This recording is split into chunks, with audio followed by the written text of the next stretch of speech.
Acesta nu este doar un smartwatch, este mult mai mult de atât. Este practic un dispozitiv de măsurare a tensiunii arteriale. Și dacă ți se pare incredibil cât de mic este în comparație cu dispozitivele clasice pe care le pui pe braț și strâng brațul aici, află că este și certificat medical în Uniunea Europeană. Acesta este Huawei Watch T2 și mi-am dorit foarte mult să pun mâna pe prima generație, a apărut acum vreun an și ceva, ca să-mi dau seama cum am reușit să construiască într-un dispozitiv atât de mic un dispozitiv de măsurare a tensiunii arteriale. Pentru că acum vreo 4 sau 5 ani la CES am văzut așa ceva, doar că era o chestie destul de mare și a dat error timp de 5 minute până am putut să iau o citire. Și aia bineînțeles că a fost greșită, pentru că dispozitivul era o chestie de test la momentul respectiv. Hai să-ți arăt cum funcționează, ce înseamnă pentru tine acest smartwatch și bineînțeles cum poți să-l folosești ca să-ți măsori tensiunea arterială în continuu, atât ziua cât și noaptea în somn. La prima vedere arată ca un smartwatch și este ok, pentru că e gândit să fie purtat pe mână aproape tot timpul. Este un dispozitiv pe care poți să-l iei cu tine, să-ți măsori pe lângă tensiunea arterială, să-ți măsori și pașii, nivelul oxigenului din sânge și desigur și bătăile inimii. E un pic mai grosus decât un smartwatch normal, dar asta nu e o problemă. Ca și design, lucrurile sunt destul de simple. Arată ca un smartwatch, are un ecran dreptunghiular, pe partea din stângă ai butonul de rotița, acel crown și bineînțeles un buton cu care poți să-l controlezi. Pe spate ai senzorii, la fel ca orice alt smartwatch și diferența majoră este în cureaua asta. Deci, îți arăt imediat cum funcționează după ce vorbim puțin despre certificare. Acum, certificarea este făcută pe toată Uniunea Europeană și a durat foarte mult să ajungă la rezultatul ăsta. Au lucrat cel puțin un an de zile împreună cu medicii din Uniunea Europeană, cei mai buni cardiologi, ca să facă acest dispozitiv să fie recunoscut ca și informații de către medici. Ce trebuie să menționez însă și este foarte important este că acest smartwatch poate să înlocuiască un dispozitiv de măsurare a tensiunii arteriale, un tensiometru din acela clasic pe care îl pui pe braț și îți strânge brațul, dar nu poate înlocui vizitele la medic și bineînțeles aparatura medicală dintr-un cabinet. Așadar e foarte important să ajungi la medic, dar cu ajutorul acestui ceas vei ști dacă ai nevoie neapărat să fii acolo. Și bineînțeles când te duci la medic poți să-i arăți informațiile de pe smartwatch în așa fel încât să-și dea seama, ok, în ultima lună de zile ai avut ceva probleme la capitolul tensiune, ai hipertensiune sau ai tensiune prea scăzută și trebuie să facem anumite teste și bineînțeles să urmărim un tratament ca să fii mai bine. Așadar poți să-l folosești în sfârșit ca să poți să mergi la un medic. Sigur, mai există și mențiunea ca medicul tău să fie puțin deschis la minte și să înțeleagă că acesta este chiar un dispozitiv certificat medical. Înainte să spun cum funcționează, hai să spun câteva chestii pe care le găsești în cutie. Ceasul pe care îl vezi aici vine în varianta asta de auriu cu brățara albă și desigur vine și pe varianta negru cu brățară neagră. În cutie, în fiecare cutie, o să găsești două brățări. Asta pentru că nu toți avem încheietura la fel de groasă și există varianta M, adică medium, și varianta L, cea pe care o am eu pe ceas. Și sunt foarte importante pentru cine folosește acest smartwatch, pentru că această pungă de aer care se umflă nu trebuie să fie obturată în niciun fel și cureaua nu trebuie să fie prea strânsă sau prea largă pe mână. Pe lângă cele două curele cu care vine ceasul, o să găsești în cutie și clasicul încărcător de Huawei, cel pe care poți să îl încarci wireless sau desigur dacă ai un încărcător wireless va merge și pe acela. O să fie un pic mai complicat să-l pui, trebuie să îl îmbraci cumva încărcătorul, dar eu zic mai degrabă folosește-l pe ăsta, oricum o să țină bateria suficient de mult. Pe lângă asta, în cutie și una dintre primele dăți când îți recomand să citești cu foarte mare atenție manualele de aici, ai certificatul de garanție, ai niște specificații aici, dar ai această broșură care îți va spune exact cum să te poziționezi atunci când îți citești tensiunea arterială și mai mult de atât, îți arată cum să fixezi brățara ceasului în așa fel încât să fie corect așezată. Dar ți le povestesc eu acum ca să fie un pic mai simplu. Uită-te în cutie după această bandă de hârtie care e de fapt o ruletă cu care poți să-ți măsori încheietura. O desfaci din ambalaj de aici, o pui pe mână și strângi ca să-ți dai seama care este brățara potrivită pentru tine. Când o închizi o să vezi că eu sunt la nivelul de L, deci trebuie neapărat să am brățara de L. Cei cu M o să fie pe dunga neagră, în așa fel încât o să le fie mai ușor să-și dea seama ce fel de brățară au nevoie. Montajul brățării se face foarte simplu pentru că este la fel ca orice alt smartwatch de la Huawei. Aici pe spate ai un buton, vei apăsa pe el și o să-i scoți cureaua superioară. Acum, cureaua superioară se desface și de aici, de pe brățară, cu destul de mare atenție Și acum pot să schimb curelele. Ce o să observ la curelele astea, pe lângă diferența de dimensiune, este în primul rând că aici, în partea de sus, există, pe lângă cei doi conectori, ca să-l asigure de marginea ceasului, există un tub micuț cu două garnituri, care este de fapt tubul pentru pompa de aer din interiorul ceasului, care umflă această pernă ca să poată să-ți facă măsurătoarea arterială. Așadar, foarte mare atenție cu aceste brățări, păstrează-le pentru că o să ai nevoie, bineînțeles, de ele dacă îl dai altcuiva care are încheietura mai mică sau mai mare. La montaj e la fel foarte simplu, pur și simplu le pui, le așezi pe poziție și apeși. S-au blocat foarte bine acolo și, bineînțeles, cu brățara vii apoi și prinzi și cealaltă parte, această clemă care este puțin diferită față de ceasurile normale pentru că rolul ei este să ți-l prindă foarte bine de mână.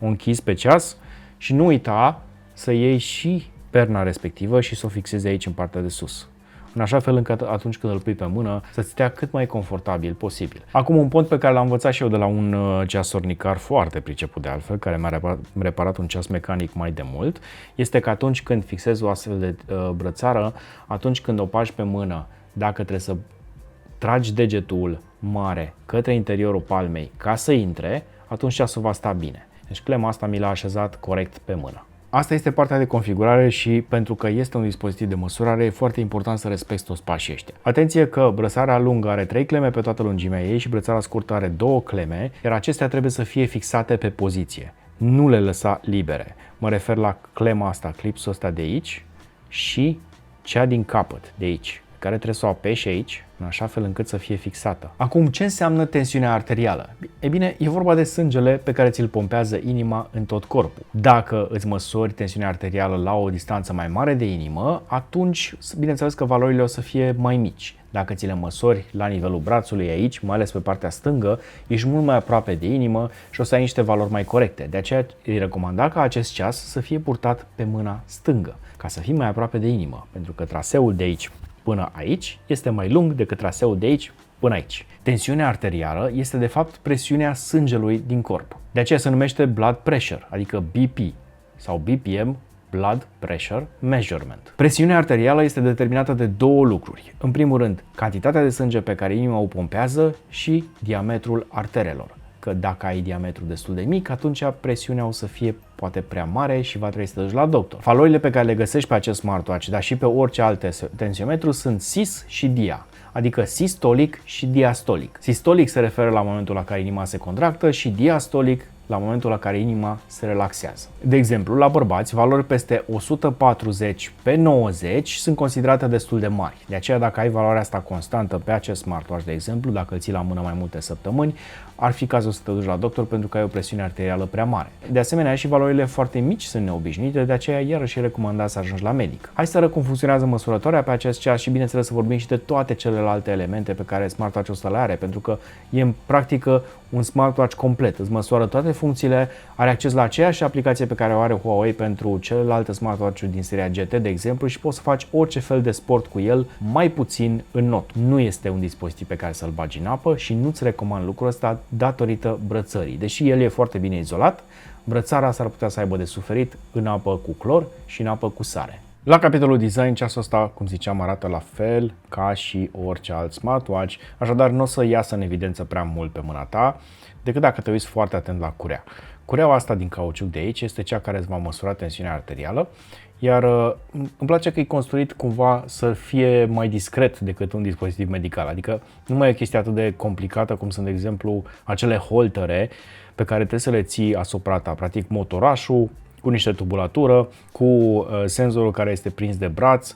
Acela e practic un dispozitiv medical pe care ar trebui să-l folosești ca să-ți măsori tensiunea arterială în mod constant, odată la câteva zeci de minute sau la o oră. Ei bine, ai scăpat de problema asta pentru că poți să o faci cu un astfel de smartwatch. Acum, partea de măsurător se face direct de pe ceas. Și pentru asta o să apeși butonul de aici din laterală.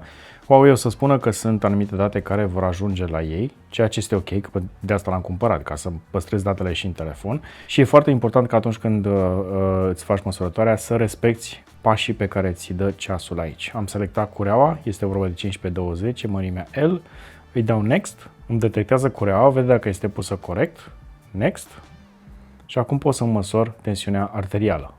Atunci când îți faci măsurătoarea, cei de la Huawei recomandă în felul următor. Îți prinzi ceasul de mână, cum ți-am arătat mai devreme, cu cureaua ok.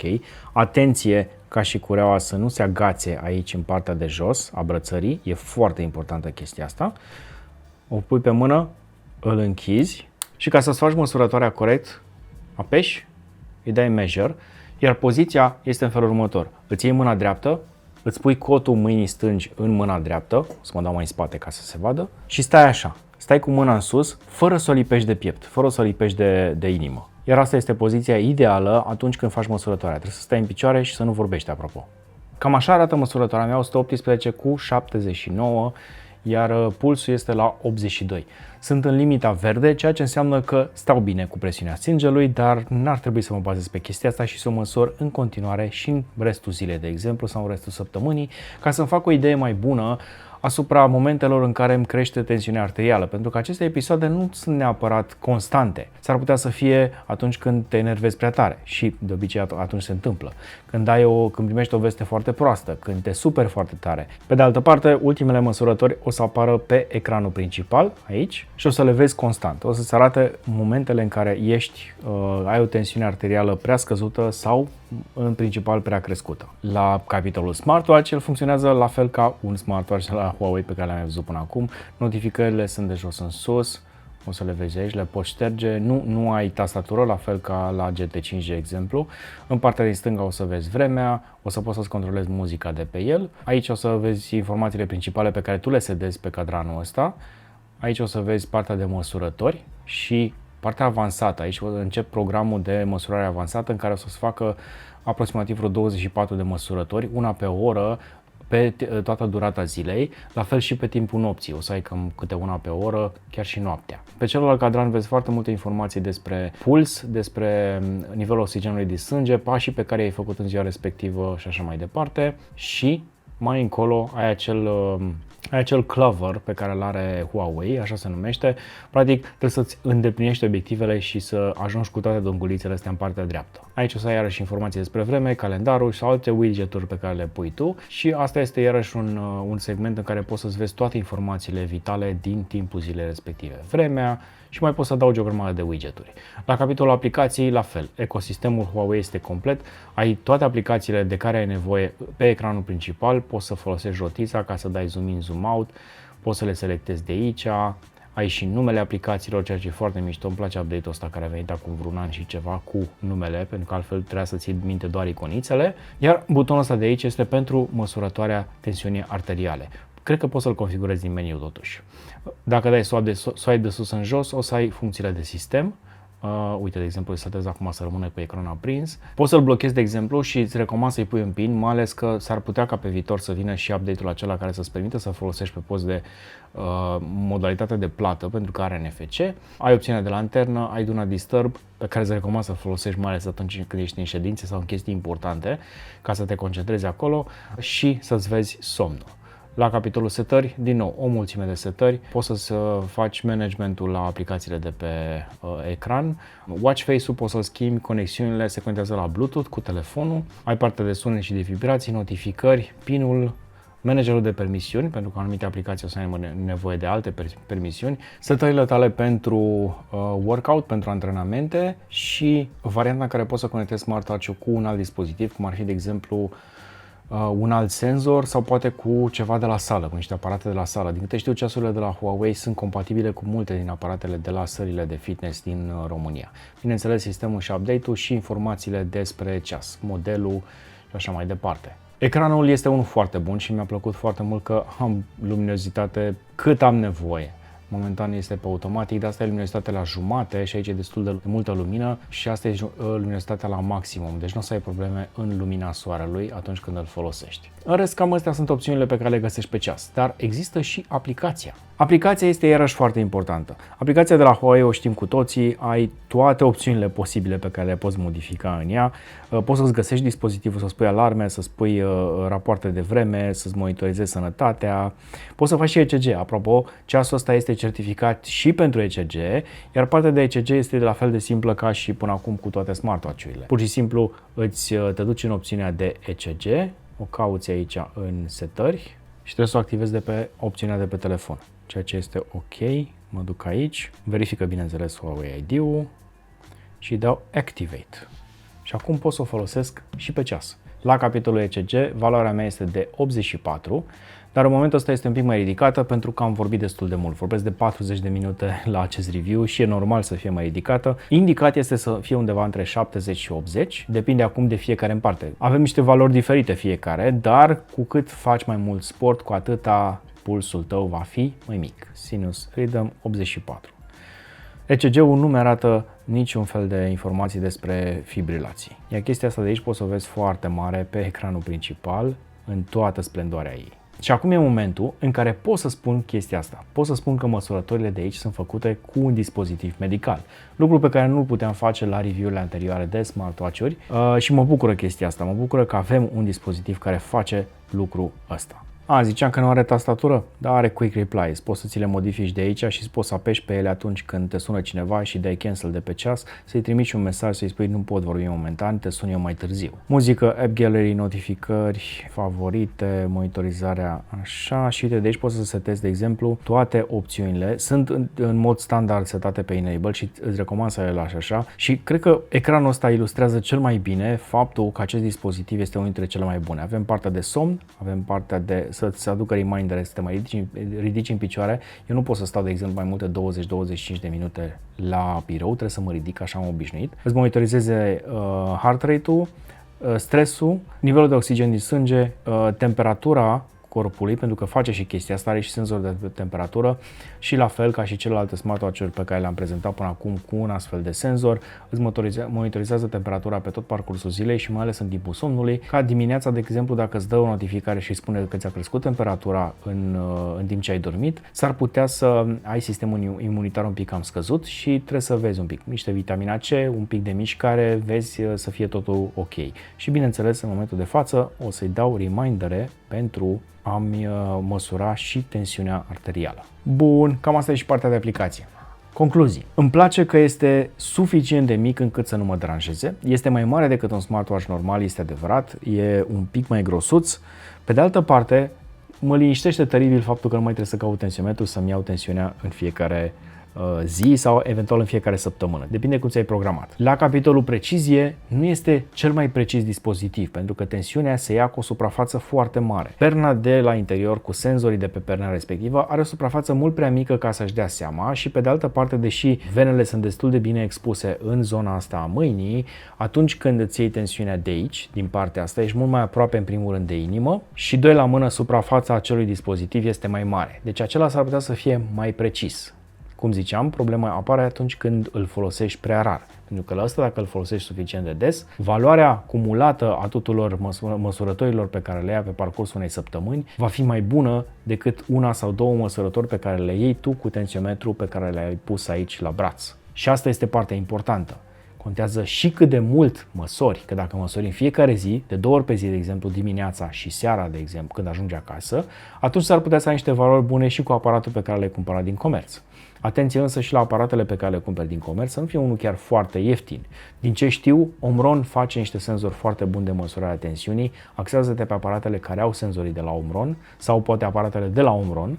Și, bineînțeles, poți să mergi și pe recomandările medicilor, de exemplu, pentru că sunt sigur că și ei au primit de multe ori întrebarea asta. Dacă ții un astfel de dispozitiv, recomand să mergi cu el la medic după o lună de zile. Sunt curios ce o să spun. Vedem dacă reușim să facem și noi chestia asta. Ar fi o idee interesantă, nu? Să facem măsurători pe parcursul unei luni și după aia să mă duc să mi le interpreteze doctorul, să-mi spună dacă sunt sau nu ok și dacă măsurile respective au fost valide. Hai că încercăm. E o idee bună. O chestie la care s-ar putea să te întrebi, măsurătoarea pe care am luat-o a fost în timp real și nu se aude absolut nimic. Poți să dormi cu el liniștit și atunci când îți ia măsurătoarea nu o să te trezească din somn, nici pe tine, nici pe partenerul tău. Holterul clasic pe care îl ții aici la piept și poți să dormi cu el ca să-ți ia măsurătoarea pe timpul nopții, pompa respectivă se aude destul de tare și s-ar putea să te trezească. Plus că vibrează, că e o pompiță care trebuie să bage aer. Chiar mi se pare spectaculos cum au reușit să bage o pompă de aer într-un dispozitiv atât de mic și să fie și atât de silențioasă și suficient de puternică ca să strângă, pentru că strânge destul de tare de mână atunci când faci măsurătoare. Ai văzut, știu cât de mult se umflă pernița respectivă. Acum, planul de monitorizare automată este iarăși foarte important. Îl poți configura de pe smartwatch între ce ore vrei să facă chestia asta pe timpul nopții și care să fie intervalul la care să măsoare tensiunea arterială. Dacă, de exemplu, dormi foarte prost, ar fi o indicație să-l pui să facă chestia asta mai des ca să-ți dai seama eventual dacă din cauza asta ai un somn mai slab calitativ. Un lucru foarte important de menționat este durata de viață a bateriei. Dacă ai monitorizare activă pe timp de noapte și dacă o pui și destul de des, bateria lui se va consuma destul de repede. Cum ziceam, înăuntru se află o pompă de aer, care trebuie să pompeze aer în perna respectivă, în pernuță. O să țină maxim o zi dacă ai funcția asta activată. Dacă nu ai activată să-ți măsoare în continuu și îți dă doar remindere ca să faci tu treaba asta o dată de 2 ori, de 3 ori pe zi, o să-ți poate ajunge bateria la autonomie de până la 6 zile. Se încarcă destul de repede, nu o să fie problemă chestia asta. Dar dacă vrei să-l folosești permanent, să-ți monitorizeze tensiunea arterială, atunci așteaptă-te să-l poți încărca eventual în fiecare zi sau o dată la 2 zile, în funcție din nou de cât de des l-ai pus să facă treaba asta. Și o să te gândești, da, e o problemă, dar mi-am luat un smartwatch care nu ține bateria și mai ești de la Huawei. Da, știu, dar nu ai cum să bați fizica. Măsurătorile acestea se fac doar cu această pernă de aer și automat un motoraj consumă destul de mult. Bine, acea o zi este doar dacă îl pui să măsoare o dată la 15 sau 30 de minute. Așadar, așteaptă-te să țină mult mai mult de atâta, pentru că sigur nu o să-l faci chestia asta o dată la 15 minute în fiecare zi. O chestie foarte interesantă în aplicație, găsești abonament la zona de Health Plus, acolo unde ai și antrenamente sub formă de video, apropo, făcute cu niște sportivi.